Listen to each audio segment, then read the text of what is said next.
It'd be fair to say that One Piece is one of the longest-running, most cohesive narratives out there right now. It's impressive how much the series has managed to evolve over the course of the past 20-some-odd years, constantly building on its history and still wildly blowing our expectations out of the water. Yet, so much of what we love about One Piece is actually set up as early as the East Blue Saga. Let's take a look and see what the East Blue Saga does to drive manga readers and anime viewers' expectations for the series.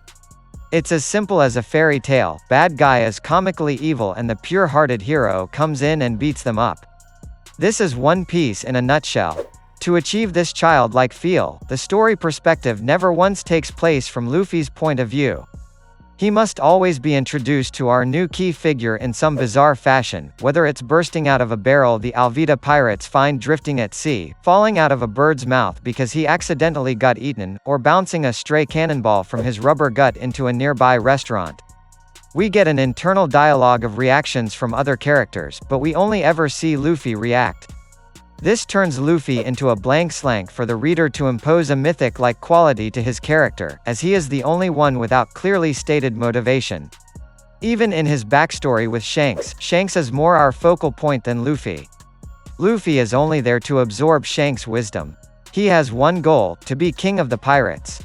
Why? Who knows? Yet, for as straightforward as these stories seem, their circumstances never are.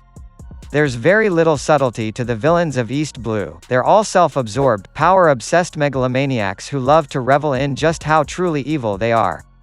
Yet they get away with it because they either have the strength to back it up or can abuse the systems in place to put them in a position where they can. Our focal point during each new story is generally the person who has suffered or is at risk of suffering the most consequences from the villain's plans, which forces them to do bad things. Kobe joins the Alvida pirates to avoid a vicious head-bonking. Nami becomes a thief to save Kokoyashi village from Arlong, and so forth. It's only when Luffy is introduced that everything makes sense. Freedom is achieved only when you tackle your problem straight on. One Piece is a bit of an interesting beast when it comes to power levels.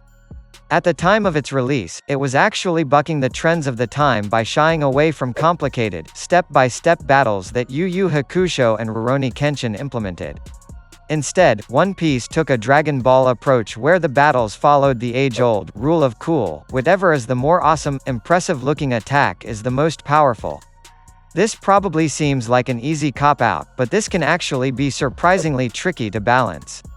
Having a new villain that is just stronger than the last one gets dull pretty fast, but there needs to be a sense of progression for our hero or else it can feel like the story is going nowhere. East Blue is really where One Piece hammers down the power levels by obscuring the actual strength of characters through a few key traits. There are only 3 characters who cause any sort of reasonable threat to the Straw Hat Pirates by their own strength: Buggy the Clown, Arlong, and Mihawk. Alvida, Kuro, and Don Krieg may be able to get a couple of hits in on Luffy, but the point of these fights is that Luffy overpowers them easily through his own grit and determination. Otherwise, the characters who actually cause a problem all have one of the 3 main qualities of strength in One Piece: Devil Fruit, Title, and Bounty. Buggy has the Chop Chop Fruit, Mihawk is a Shichibukai, and Arlong has the highest bounty in the East Blue. What makes these work is how undefined they are, as they are all dependent on how the story's world judges the character, not the reader.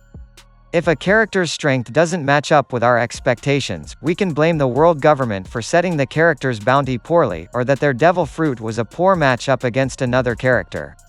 Of the 3 core traits of strength in One Piece, special emphasis is given to Title during its introduction with Mihawk.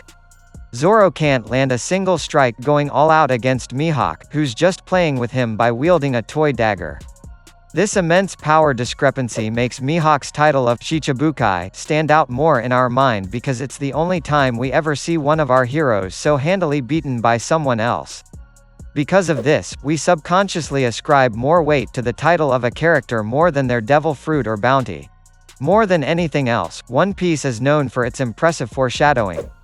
While we're used to small details getting brought back up 10 years after the fact now, there are actually important ways that East Blue sets this up for the reader or viewer.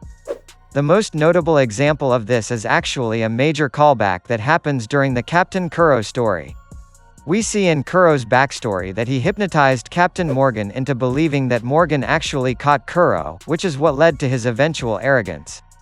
Not only does this explain Morgan's behavior in retrospect and provide a richer worldview, it also signals something subconsciously in you to remember to pay attention to details. You'll get rewarded for it in the future. Not only that, but there's also the brief story of how Buggy and Alvida meet and team up. In the manga, these are known as cover stories, which are one-page illustrations that open a chapter and tell a short story over the course of 30 to 40 chapters. In the anime, only Buggy's, Kobe's, and the Straw Hat separation stories were animated, which is a shame, as they serve as important world building. Even though oftentimes the results of these stories often only show up hundreds of chapters later, they set up plot points without having to interrupt the main narrative.